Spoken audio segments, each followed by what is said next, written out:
Hello, everybody. Thanks for being there at the other side of the screen.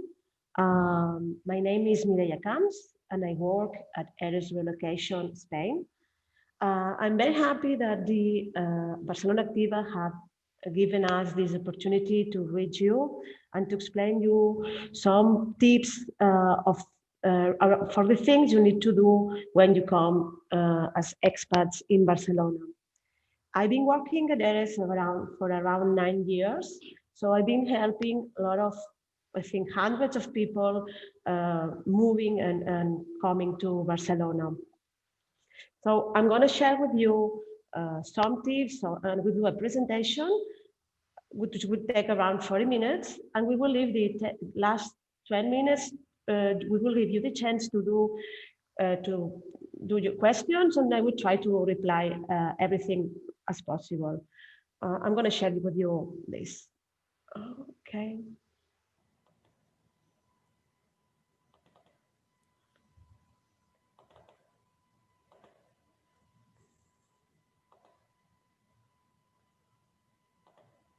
Okay. As I told you, I'm working at relocation. I'm Spanish, as you can hear from my fantastic Oxford accent. I live in Barcelona. I'm from here, and I've been showing my city and the secrets to everybody that has come for a long time.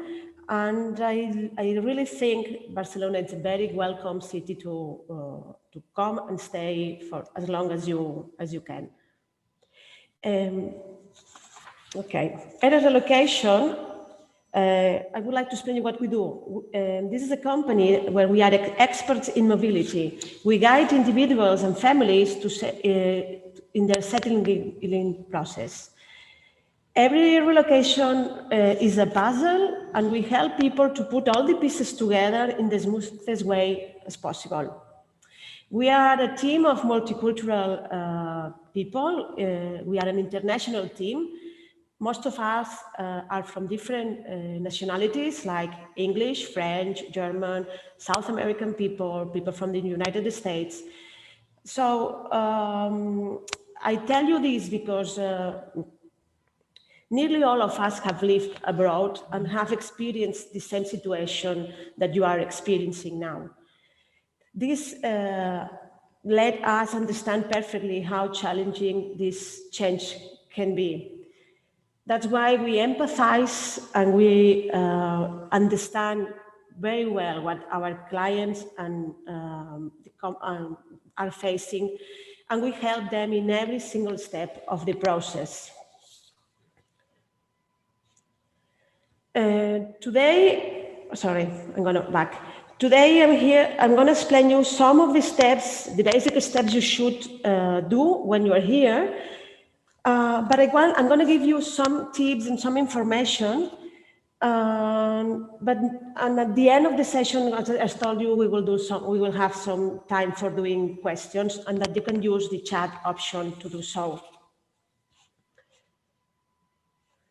Okay, to start, I think most of you have faced this map, before starting your relocation. There are plenty of things to do, and you don't know which is the flow and which is the step you have to do before and which is the step you have to do after. But I think that there's something you should do always is try to start this process as a flow, as something that, okay, I have to do this, then when this is done, I do the next one, and then when I finish the next step, I can do the other one. And this is not a labyrinth, as I say, but it's a process that if you do it properly and with a good attitude, will be easy. It's not, it could be a nightmare, but it can be also something very interesting and easy. I think most of you have seen yourself in this picture. I felt like this years ago when I relocated myself to Italy. It was, as they say, a casino. A lot of stuff to do, immigration processes, how to start working, how to start with my home finding. There were plenty of things to do, which I had no idea at all how to face them. And the main thing, or the first thing you should do, is to do a list. That's as simple as this. The first thing you need to know, it's like you have to do an immigration process, which depends on where you come from. We will talk about this later.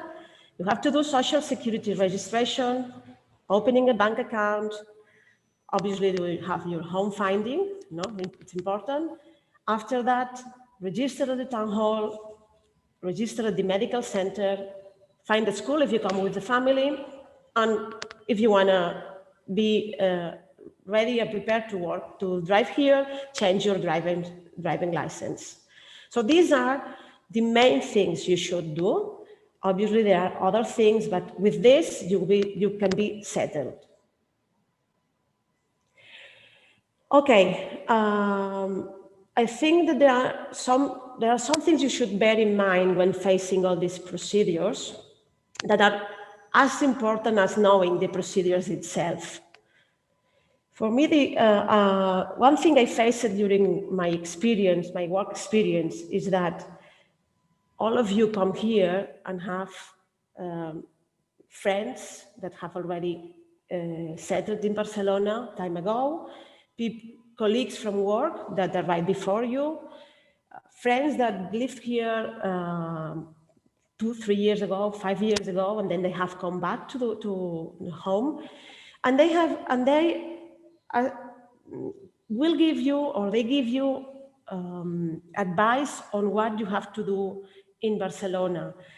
Usually they have experienced just one move to Barcelona, and they have done the procedures just once.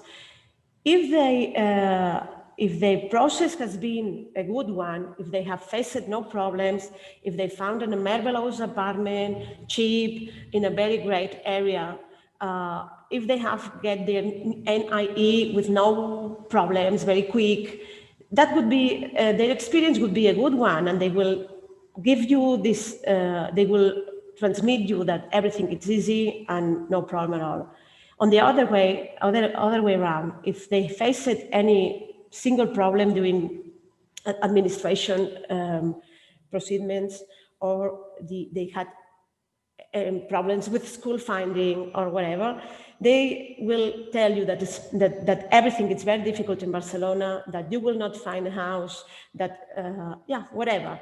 So even though if they want to help you, most of the times, this is not a real help. That's why I say it's a false friend. I recommend you to check information with different people, not only with one. Check information from professionals, check information in internet, or try to get as much information as possible, and don't keep only your friends one, because it could be tricky, okay?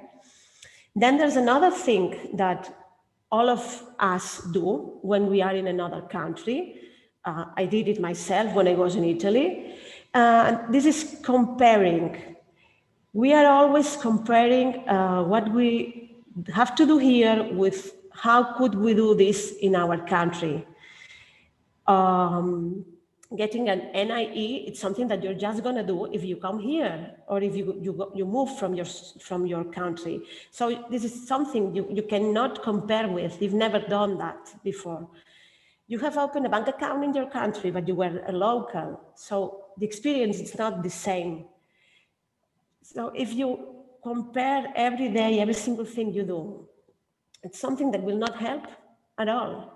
There's no possibility for comparing. Every single country has its rules, has its way of doing things. Every proceeding, it's different. And everything depends on a lot of multiple scenarios.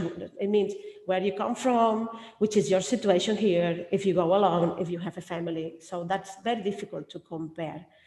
There are countries like Portugal that they do all this, all their proceedings in a single place. So that's impossible to compare here in Barcelona. We do all the proceedings in different places. I don't know if that's because with this you do sightseeing of the city, but this is how it works, okay? And another thing that we all also do, we are impatient. I'm a very nervous person. I cannot stand waiting things and waiting in queues and waiting in places and waiting for appointments. But I've learned with all these years of work that the best thing you can do is try to not to get nervous and try to accept things how they are. I mean, if you have to queue somewhere, okay, take it easy. Nothing will change if you get nervous or you get impatient. The queue will not finish before. The staff working is not going to run more because you are impatient. If you cannot get an appointment, getting impatient cannot help you at all. So I know this is something very difficult to say, even I'm not a Zen person at all, but I learned that trying to get things, to take it easy helps absolutely in every single procedure. Another thing I think we should be aware is cultural awareness, okay? Here in Spain, but well, we are just talking of Barcelona, we depend a lot on interpersonal relations. When we do a procedure, we depend a lot on the person we face. It is important to have a good attitude, not to be arrogant, even if we are sure that we are right and we have the documents, the precise documents that were requested for that procedure, but we are facing someone that will help us or will not help us depending on how we behave with this person. Usually, all staff is very helpful and very friendly. So if we go to an appointment and we don't have exactly all the documents or we arrive a little late, usually they can help us. Try to go to the appointments even though you are arriving a little late, because most of the times you will be accepted, and other times maybe they can give you an appointment for another day. Things are different in every single in the administration, in every single place are different and depend absolutely on these interpersonal relations. This is how we are. It's good in some things, it's bad in other ones, but I think that we are very flexible, and that's something that we should consider when doing every procedure. Another thing is language. Local language, it's Spanish and Catalan. Not many civil servants speak English or other languages. So that's something that sometimes could be challenging. But when you have to do a procedure, maybe you should try to find the office where they speak English. For instance, if you are doing town hall registration, the main office, which is in Plaza San Miquel, has people that speak languages. Meanwhile, the other offices maybe, well, it should depend, but probably they will not speak English or other languages. Documents always have to be in local languages, in Spanish or Catalan. Otherwise, should be translated legally by a sworn translator in Spain. I mean, if you have a Dutch birth certificate, or it is issued multilingual, or it should be translated by a sworn translator in Spain.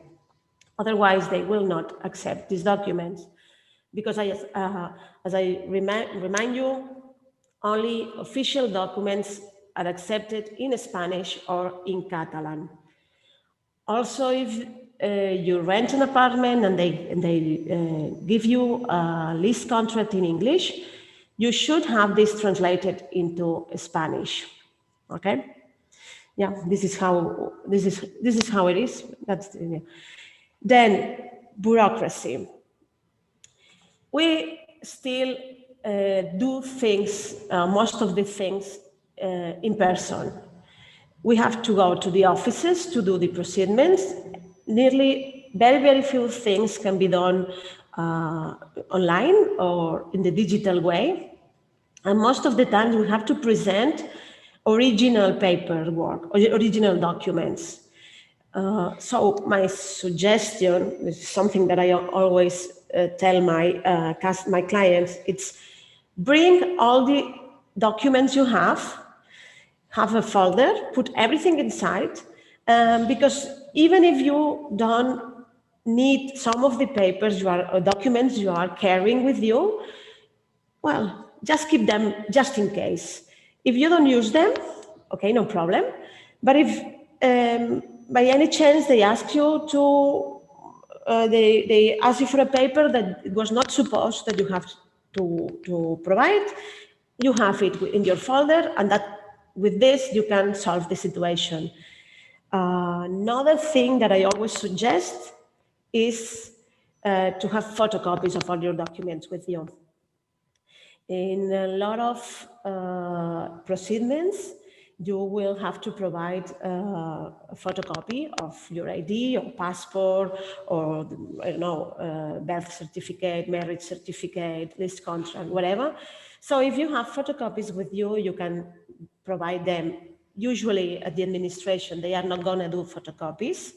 Sometimes it's quite, it's weird because you have everything and there's a photocopy of your passport left and you find that they are not going to do the photocopy. You think, okay, well, it's just a photocopy, but they face a lot of people going there and they cannot do photocopies for everyone. So yeah, it's easy, just have photocopies with you. Okay, so these are the general things you should bear in mind when doing all these proceedings. Okay, let's start with the to-do list. The first thing we should do is our immigration process. Here I'm gonna just give a little tip of what we have to do. Okay, sorry, I'm gonna explain you why do we need some of the proceedings we're gonna face, more than how you have to do them, because that's super difficult to explain in a 1 hour session. There are very various situations and scenarios, depend on the country you come from, the agreements that your country has with Spain, if you are coming here for work, if you're coming here for studying, if you are self-employed, a lot of different situations. So for non-EU citizens, the immigration process should start in their country, and every single immigration process is different and depends on all these things I told you. So it has to be managed by a lawyer, by an immigration lawyer, and cannot be done by yourself. So we cannot explain now how it works and what you have to do, but obviously to come to Spain, if you want to be legal, you have to do this process. For non-EU citizens, this is mandatory to have what they call the NIE, which is a registration certificate for EU citizens, okay? What do you need an NIE and who has to get it? So if you live in Spain or you plan to stay in Spain for more than 3 months, you need to carry on this process. This is not an immigration process, but a register of residents. You, with the NIE, you will consider as a local, so you will have the same, you will be in the same situation as the Spanish one, okay? And NIE is an easy process. You have to demonstrate why you are in Spain, what are you going to do here, and that you can do it with your ID or your passport. Okay. Why will you need this NIE? you will need it to opening a bank account as a local, so no fees. You will need an NIE to work, an NIE to work because you have to register the Social Security. You will need it to contract internet. So it's your residence number. Sometimes they ask you for an NIE for things that are not necessary, like doing a lease contract. This is not necessary. It's not mandatory to have an NIE. You can rent a house without this, but a lot of landlords prefer that you have an NIE because with this they know you are resident in Spain and you are resident in Barcelona in this case, and they feel more comfortable with that. But you can talk with them and you can negotiate and tell them that you're going to have this NIE in short, and most probably they will accept to do the contract. There are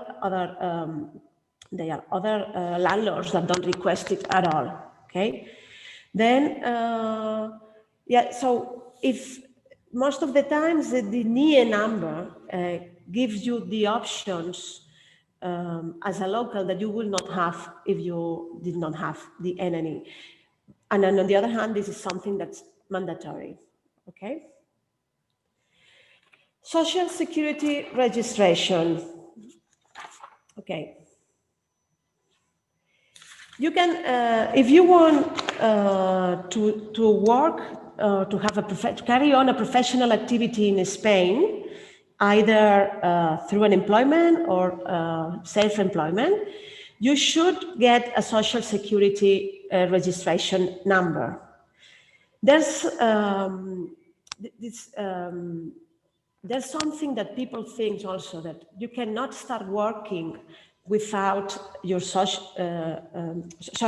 you have to start working with a Social Security number, but there's people that think that they cannot get the Social Security number if you don't have the NIE. And that's not true. You can start working, getting the Social Security number with your passport, and you have this 3 months time to update the Social Security with an NIE number.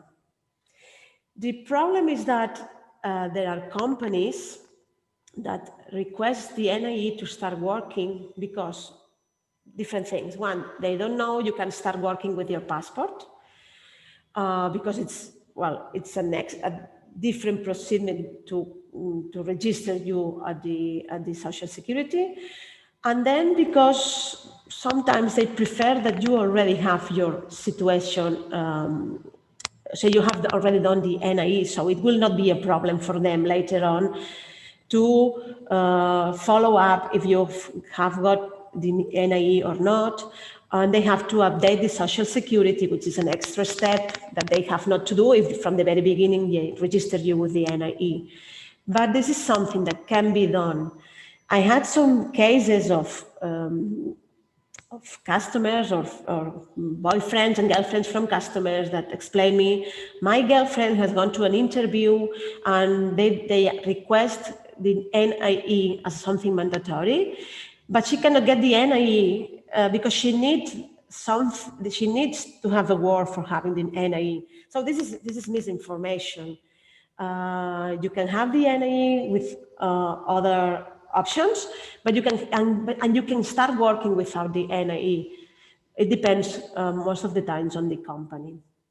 Sometimes companies help their employees to do this, and sometimes they just request the employee to get their Social Security registration. Okay. If you want to contribute in a Spain Social Security system with being an employee or self-employed, then you will gain access to public health care. Because public health care depends on your taxes. You are paying taxes from your work, and this gives you the option to have public health care. Okay. Next thing is opening a bank account. There's always a question, can I open a bank account without an NIE, or do I have to have it? You can open a bank account with your passport. The difference is that you will open it as a foreign and you will pay more fees. But you can open a bank account with a passport and later on update it with your NNE and be local. So you will not pay these extra fees when they change the account. Why do you need to open a bank account in Spain? Well, there's people that told me, oh, I have a Dutch bank in Germany. Can I come here and I have my account? It's the same bank. Okay, that's not the same bank.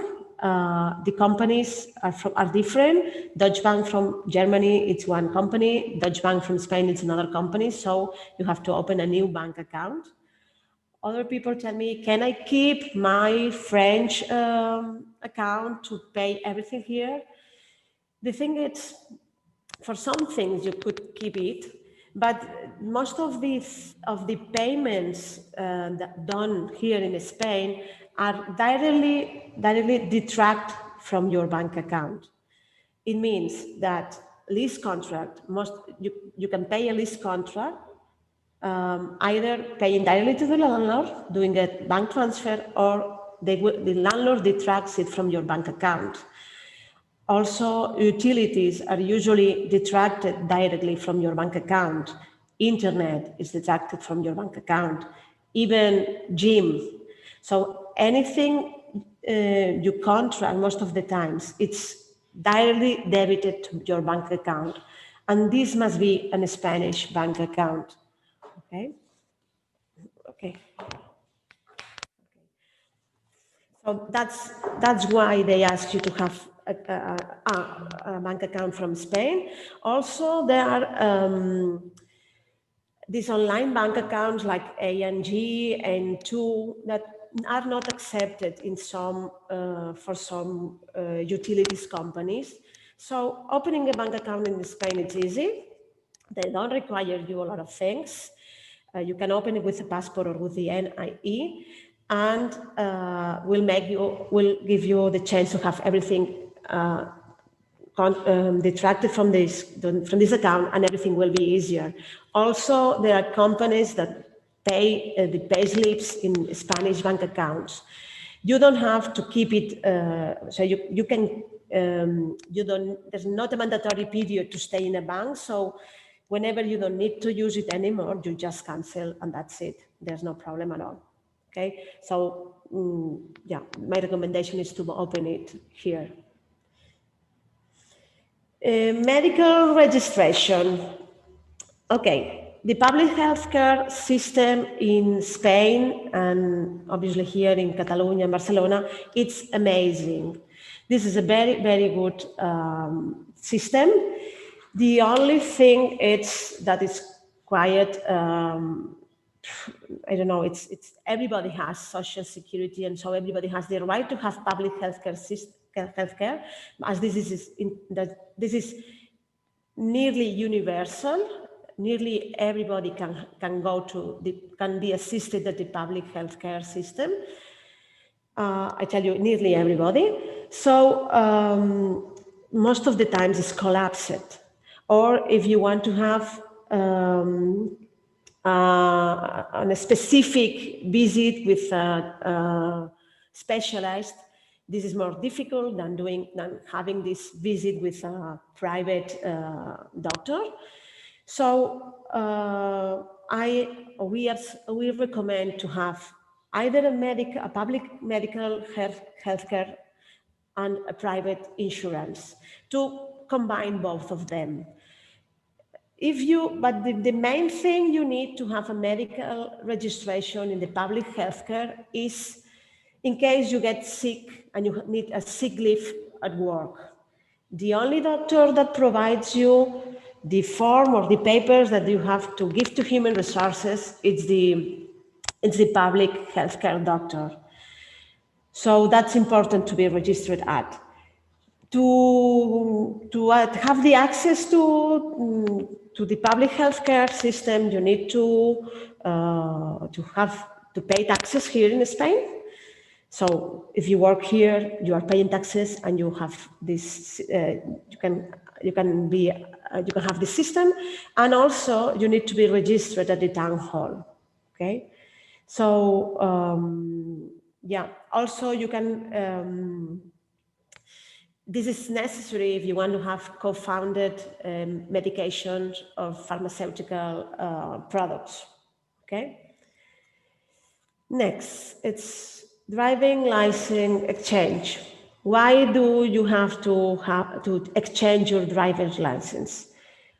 There are three different situations. If you are from the EU, you don't need to change your driving license. You can drive with the one you have from your own country. If you are from not the EU, but there is a treaty, with Spain, you just need to do the exchange of the driving license. And if you are from a non-EU and there's no treaty with Spain, then you have to do the test again, either the theoretical one as the practice. There are some driving schools where they let you do the course in English, and also they can do the exams in English. So it's important for you to know which is your situation, because at the beginning you will have 1 year you can use your driving license if you have an international one during a year, but after that you need to solve the situation, otherwise you could be fined. Okay. School finding. This is a very important thing for a lot of you. A lot of families are super worried about this when they come to Spain and when they come to Barcelona. We have a system that is divided in three kinds of schooling. It's public school, semi-public school, and private school. Let's start with private. Private schools, there are plenty of international schools and non-international schools in Barcelona, and schools that follow, the American system, or the French system, wherever. And they are absolutely private, so the places depend on if they have a spot for your children or not in the precise moment you come. It's something private, so it depends absolutely on their availability. Semi-private schools and public schools depend on the Catalan government. So the difference is that the public school, you don't pay for the schooling, you pay just for if kids stay for lunch, or some little things like books and material. And semi-private school, you pay a fee monthly, which depends on every single school, but it's partially paid. The school is partially paid by the government. That's why it's semi-private or semi-public, whatever you want to say. Children in Spain have the obligation to go to school from 6 years old to 16 years old. And as this is mandatory, they have to have a place in a school. The government will find a place for them for sure. They cannot be without school. So if children arrive in the period of pre-inscription, which usually is March of the year before, so if they start of the course before, in March, they register for starting in September. So you are in the pre-inscription period. You will participate as the rest of children already living in Barcelona, and you have to accomplish with certain punctuation. They will request you to be registered at the town hall, because the school will depend on where you live, and you will have to accomplish with certain documents. But if you arrive out of this period, you will have to go to the government department, which is the Consorci d'Educació. Then you will provide also the documents they will request, like town hall, and then they will find a place for your children. They will always try to find a school as near as possible to your house, but if they cannot find it, they will try to provide you with any place somewhere. Okay, because that's mandatory, so they have to provide it to you. Okay. Next thing, or well, this is not an order because sometimes you have to find before the house before finding a school, the other way around, but it's the home finding. Barcelona is quite expensive regarding rent, and it's a very quick market.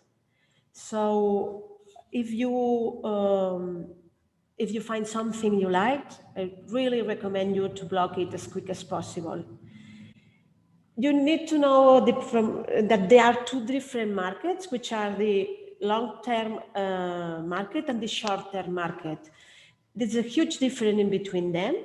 The short-term one goes from 1 month to 11 months, and the long-term one goes from 5 years, 7 years, depending on if you rent it directly to a landlord or a private landlord, or you rent it to a company. Okay, so that's the main difference.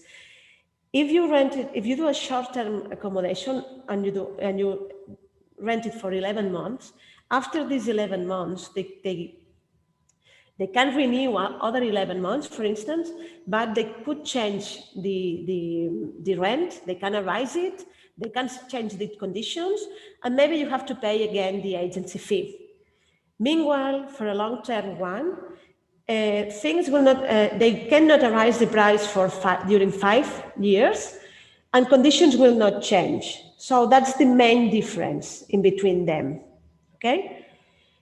When you start a home finding, you have to bear in mind that 95% of the accommodations of the apartments are in hands of agencies.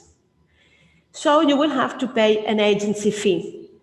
This is very, very difficult to skip, as the landlords give their flats to agencies because they don't pay the agency fee. It's the tenant who's going to pay. So they don't need to receive the phone calls, do the visits, filter them. They give it in hands of one agency, two agencies, whatever they want. And the agencies are the ones that are going to do all the work for them. They will put an ad, they will receive the phone calls, they will do the visits, and then they will filter the profiles. Once they have filtered the profiles with all the documents, they will pass it through the landlord, and the landlord will be the person who will decide if they accept or not that person. That's why this is very difficult to find a flat directly with a landlord and skip this agency fee. One thing that I would like you to be aware of is that you will never have to pay for visits, okay? Because I've heard this sometimes, that they requested people to pay just for doing visits. Never do that, because it is not necessary at all. You just pay once you find a flat. Another recommendation is, when you find a flat you like, you have to do a down payment to block it from other visits. So you block the flat. Meanwhile, they check your documents. If the landlord accepts you, that down payment will be used as part of the payment you will have to do. But if they don't accept you because they prefer someone else or whatever it happens, they will have to give you this money back. So this is standard, and this is how the market works. So don't be afraid of this. My recommendation is always to do this down payment with a document where it's stated, they state all the conditions. So that's to say, which is your offer, how much you're going to pay for that apartment, when the contract will start, and all everything you want to negotiate. Because if landlord accepts that offer, that will be already negotiated. If the landlord does not accept your offer with the request you have, you can always negotiate again or forget about this flat. Okay. Then once you already have the flat, you will have to do the connection of all utilities, which probably usually it's gas, electricity, and water, and you have to contract internet. Usually, internet it's not part of the rent in long-term accommodation because it depends absolutely on what kind of internet you want to have or which kind of package do you want. So it's something that the tenant has to do, and you contract this and cancel it when you go. Instead, utilities are usually, or the most common, it's that they are changed into your name and bank account at the very beginning, and most of the times are not cancelled because and you are not entitled to cancel it when you leave because restarting the contract has a cost. Instead, changing name and bank account has no cost at all. Okay, this is usually done by the agency or by the tenant. Okay, landlord never does this, or most of the times does not do it.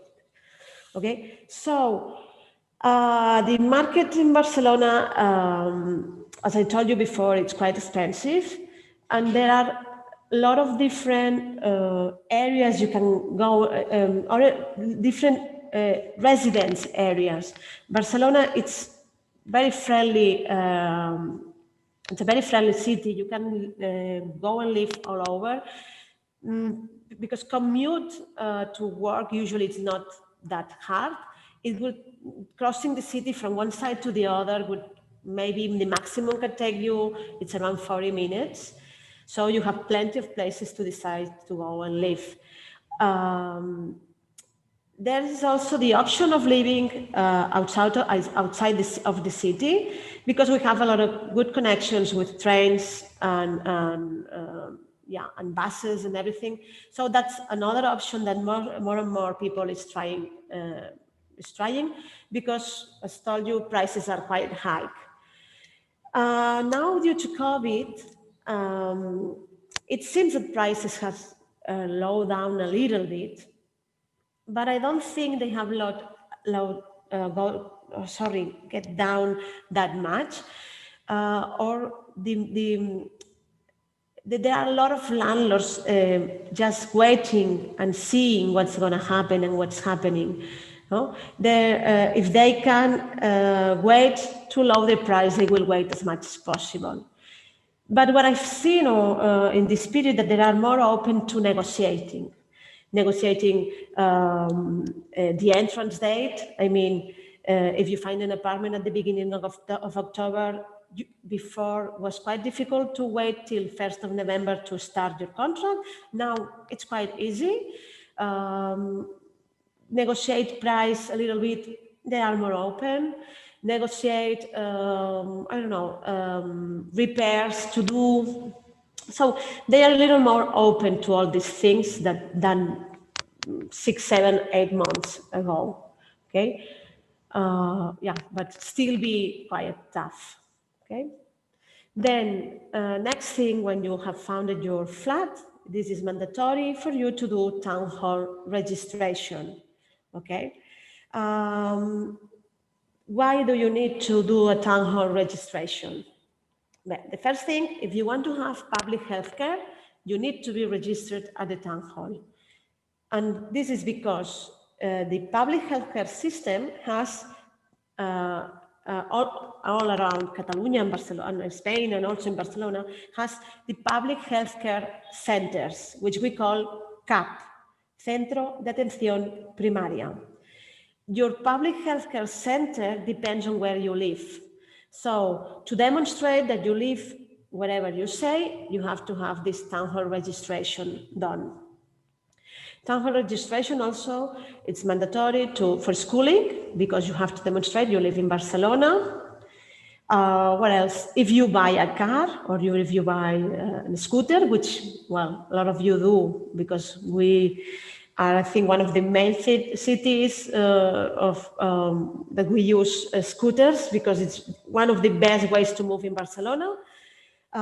You need a town hall registration that shows that you live in Barcelona, okay?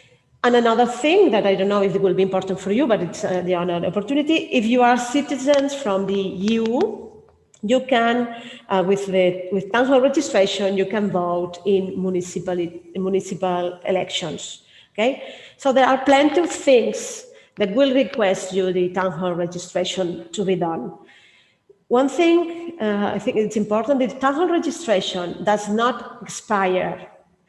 Once you do the registration, you don't need to register again, and this will not expire unless you are not from the EU. Because if you are here and you are not from the EU and you are registered, after 2 years of being here, you will receive a letter that you have to go in person to the town hall and say, hi, I'm still here, and demonstrate you're still living in the same place. For EU citizens, there's no need at all. But once you register at the town hall, they will provide you with a form, which is called Volante de Empadronamiento. It says that you are registered and says your data and the address where you live. And this paper, it's the one that demonstrates that you are registered at the town hall. And this paper has an expiration, expires after 3 months. Because if in any proceedment they request you a town hall registration form, they want that this is updated. So it has maximum 3 months. After this period, you could have changed house, you could have moved, you could have left the city. So they want it to be updated. What do we do if we registered 8 months ago, 1 year ago? Okay, then you have to go again to the town hall and they print new forms. That's very simple. There are, obviously you have to get an appointment as everything and go there with your ID and they will print new ones. We can also request this online. You can request your town hall registration form, your volante, but it will arrive home by standard mail. So if you have an appointment in 2-3 days, you will not receive that on time. So it's recommended to go to the town hall and they print. There are also some machines at the entrance of the OAC, the office, the attention office, in the town hall, that they can print. Okay. So let's see. Oh, sorry. Okay. So this is more or less all the tips I wanted to give you. I'm sorry, this is very general and just an overview, but we could focus on every single proceed and we could explain thousands of things for every single one. But we had not time to do so, and we just wanted to give you a general idea of what this checklist. So now we open time for questions. I have some questions already here, and let me see if I can give you a reply. Okay, there's this Anne-Marique, sorry, I cannot pronounce the name properly. Yeah, she asked me if you can get a social security number when you don't have a job yet, okay? But when you do have an IE, okay, there are two different things. You can have an IE, an NIE, and because you've been studying here, or because you have demonstrated that you have a certain amount of money in the bank, but you don't have a job. So you cannot get a social security number, meanwhile you don't have a job. You can, but if you have a proposal of job, a letter of intention, with that, and the form signed by the company is going to hire you. You could have the social security. Okay. Gloria Yupa asks if she can get an NIE if she's here for studying. Yeah, sure. There's another, you can get an NIE for studies. There are different possibilities to get an NIE. One is for work, which is probably the easiest one. Another one is because you are working here. You are studying here. Another one if you are self-employed. Another one if you are family for someone that you are family, but I mean if you are married or you are kids for someone that already has the NIE. So absolutely you can get the NIE if you are studying in Spain. Yeah, okay. Dinky Rutten asked if she can have the European health insurance card if she has the European health insurance card, if she still needs medical registration. If you have the European health insurance card, you can be assisted in the public health care. If your situation here lets you have the public health care registration, just do it, because the European health insurance card, it's an agreement in between your country and Spain, and that let you be assisted here in Spain. But if you have the chance of being registered here because you are working here, it's better that you have the Spanish one. But yeah, sure, you can be assisted. Kerstin Steidel asked if citizens from EU don't have to change their license at all. So who was fine because they didn't. You don't need to exchange the driving license, but if your driving license, your country driving license expires, you should get a Spanish driving license. Okay. Unless you get again your driving license in your country, but that's normal. Even if here driving licenses expire, so you should get updated and get a new one. Okay, let me see. Go to the owner and not to the renter. Okay, Ellie said that she thought the law had changed about the agency fee, and it should go to the owner and not to the renter.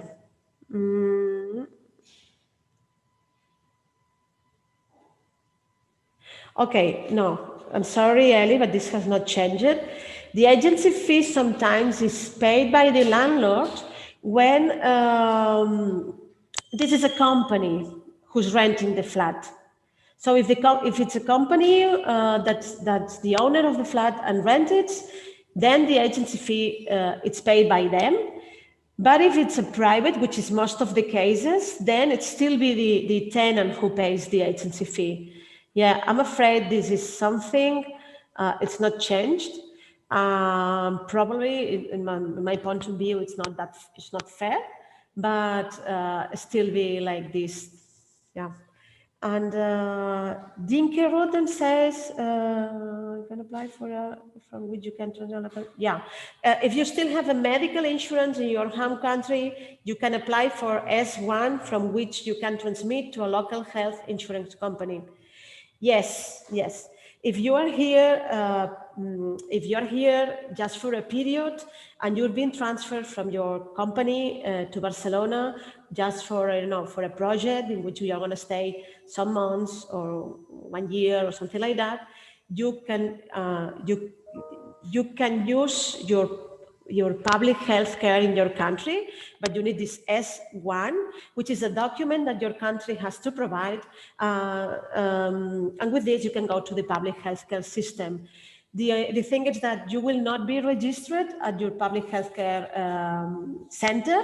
You will not be given a general doctor, but you will be assisted. And every time you go there, you have to have with you this S1 form. Okay, but yes, you can be assisted. There are agreements in between the countries.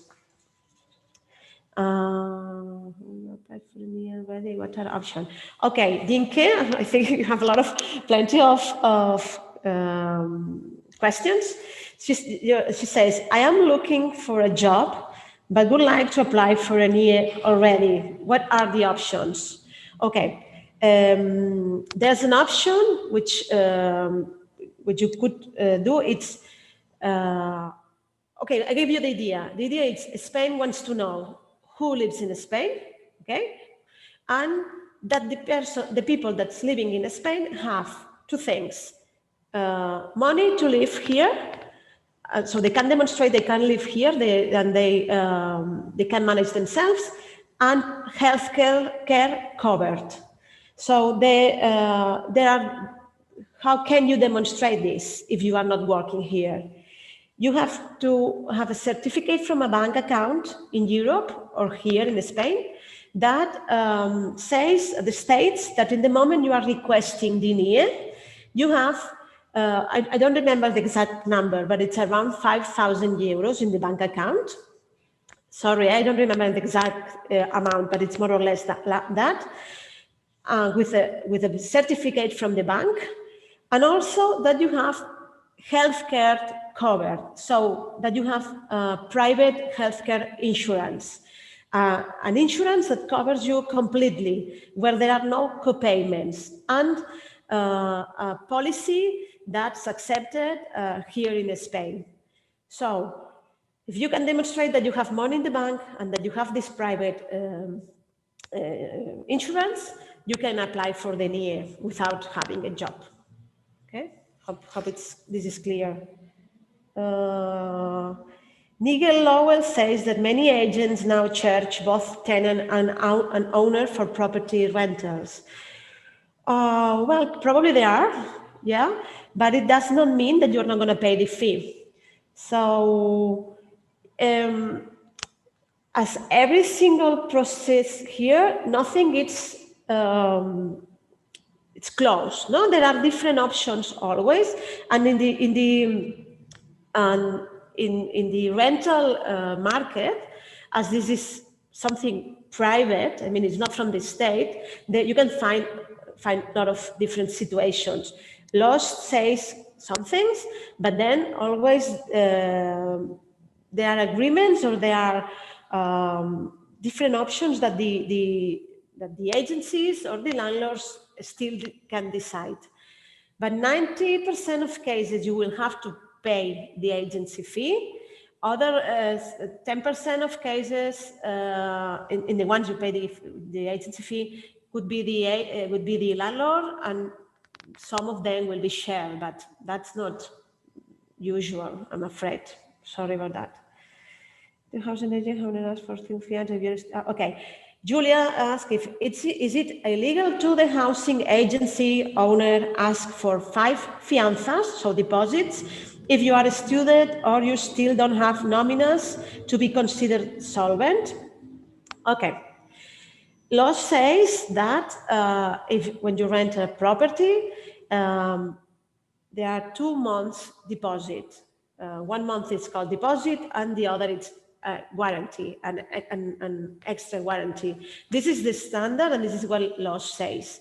But then there are landlords, as told you before, that ask you whatever they want. They can ask you for 5, 6, I have seen 10 deposits for a rent of 800 euros, which is incredible. And then I always suggest you, unless you are absolutely in love with that flat, please forget it and go for something more simple. I've seen crazy things in this market. In your case, if you are a student, landlords can ask you everything they think they need to feel protected, to feel that they're sure that they are going to receive the rent every month. So they can request 5 months, or they can request you that there's an AVA list. I don't know if this is a word in English. It means somebody that is going to pay in case you don't pay the rent. Yeah. this is real, and this is what it happens. They want to know that you are solvent enough to pay the rent. Sorry. Okay. Let me. I don't know if you have more questions right now. Let me see if I can finish sharing this and see myself the. Yeah, one moment. Okay. Yeah, maybe I can see here.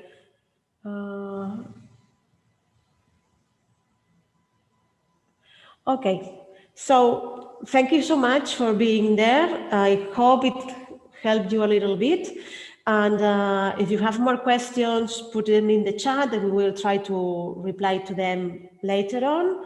And yeah, enjoy your stay in Barcelona and take it easy and try to find it as a trip, no more than as a challenge. Thanks so much, Barcelona Activa, and see you soon. Bye.